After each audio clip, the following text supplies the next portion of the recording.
Mapagpalang hapon po sa ating lahat. Ako po ay magbabahagi ulit ng Bible verses na medyo tumpak po or eksakto sa nangyayari ngayon.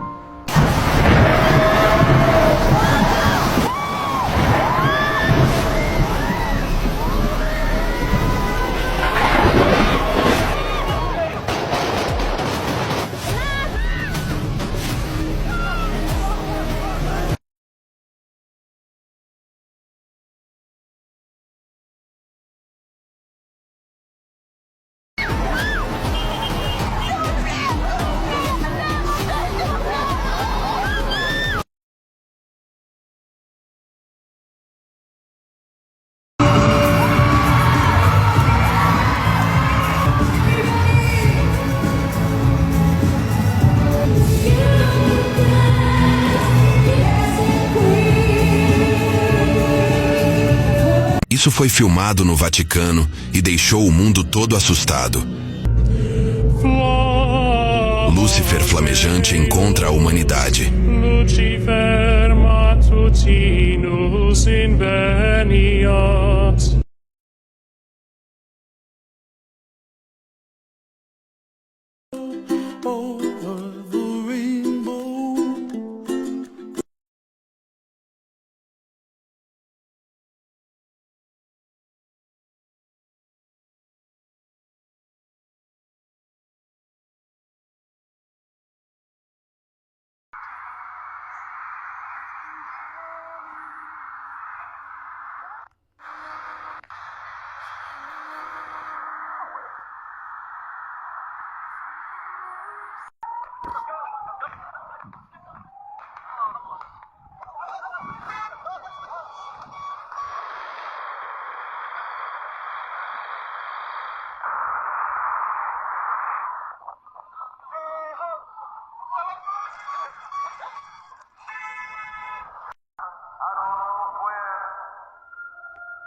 Ang sabi sa Juan 4 verse 48, hanggat hindi kayo nakakakita ng mga palatandaan at mga kababalaghan, hindi kayo mananampalataya.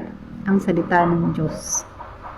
Related sa nangyayari ngayon is mga missiles, umuulan sa Israel ng missiles, mga pagsabog ng volcano, apoy, pagiging orange ng sky, storm or tumatama ngayon sa Florida. Yung issue sa Catholic Church na unang-una yung kay Pope Francis is sinasabi niya na lahat daw ng religion ay si God ang tinutukoy. Hindi mo pwede i-compare si Jesus Christ sa kay Buddha, kay Muhammad, at kung kani-kanino pang mga Hinduism o ano pa man yan. Kasi ang totoong Diyos lang ay nag-iisa lang, si Jesus Christ lang. At sa lahat, siya lang yung buhay. Lahat yung mga taong binabanggit is mga patay na. Hindi ko alam kung paano nyo siya i-justify, pero malinaw naman na mali. At saka against siya sa Biblia, baga unbiblical. John 4:48 na hanggat hindi daw nakakita ng mga palatandaan, mga kababalaghan, hindi daw mananampalataya. Doon sa mga nakakaranas ng matinding kalamidad ngayon, hindi dyan mawawalan na may tumatawag sa Panginoon, humihingi ng kaligtasan, yung hinahanap nila si God ng buong puso nila. Kumaga, umiiyak sila, lumalapit sila kay God, humihingi ng protection, ng gabay o kapatawaran. So, isa lang yung sinasabi dito na hanggat walang nararanasan nakakaiba o kababalaghan sa buhay, hindi natin papanampalatayan si Jesus Christ.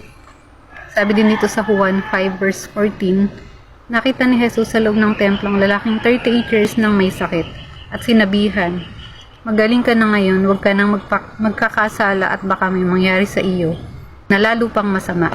Kaya nag-share ako ngayon ng salita ng Diyos in a right way, kaya meron na akong ganito kasi I respect at para sa akin sign ito na Isa itong paggalang sa salita ng Diyos at pagpapasalamat sa Kanya dahil binigyan niya ako ng ganitong desire na makapagbahagi ng salita niya. Tungkol dito sa Bible verse na sinabi ko, ito yung kinakatakot ko, yung pinatawad na ako ng Diyos, pinagaling na niya ako, tapos pag nagkasala ako, alam kong baka mas mabigat na parusa yung ibigay sa akin. Kaya ganun na lang yung pagpapasalamat ko sa Diyos at takot ko sa Kanya para umiwas na sa kasalanan o sa kahit anong bagay na pwede niyang ikagalit or ikasakit ng loob niya.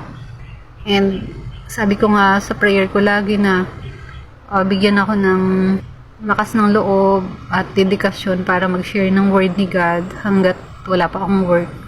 Maraming bagay na nagdi-discourage sa akin. Yung sarili ko din, isip din naman yung kalaban ko, which is alam ko na attack yun from the enemy, na parang may bumubulong sa isip ko na napapagod na yung mga friends ko, Facebook friends ko, pag-share ng ganito. Parang feeling ko, kinikriticize ako. Kasi feeling nila, ginajudge ko sila. Kaya nga sabi ko lagi sa post ko, iba yung tinatama mo, ang tao, kaysa dun sa hinuhusgahan mo lang yung tao. At ito nga ang sinabi din sa banal na aklat na ipangalat ang mabuting balita at ang katotohanan. Dahil si Jesus Christ siya ay pag-ibig at gusto niyang maligtas ang lahat at maitama yung mga maling paniniwala o maling pananampalataya. Kumbaga, wag na dapat nating hintayin na may mangyari munang masama sa atin, mawala yung mahahalaga sa buhay natin bago natin hanapin ng buong puso ang Diyos at kilalanin siya. Kasi dati, hindi ako nagbubukas ng Bible or something. Parang, nandiyan lang yan. Parang, sobrang tamad at tamad akong mag-open ng Bible. Until dumating ako sa point na nawala ako sa sarili ko, namatay yung 2 kong anak. At yun pala, sa kabila ng pagmamataas ko, sa kabila ng pagbaliwala ako sa salita ng Diyos, ito din pala yung magbibigay ng lakas sa akin at magbibigay ng pag-asa. At higit sa lahat, magliligtas sa akin ang salita ng Diyos, si Jesus Christ po. Hindi po sapat na kilala lang natin si Jesus Christ sa kanyang pangalan. Dapat maintindihan po natin kung ano yung totoong pananampalataya.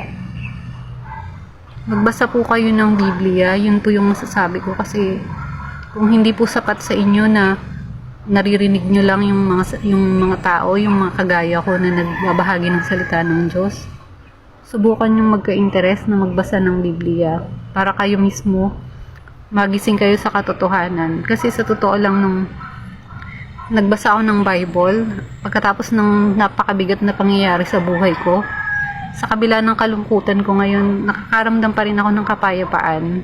At kahit may lungkot akong nararamdaman sa bawat araw, hindi ako natatalo ng kalungkutan ko.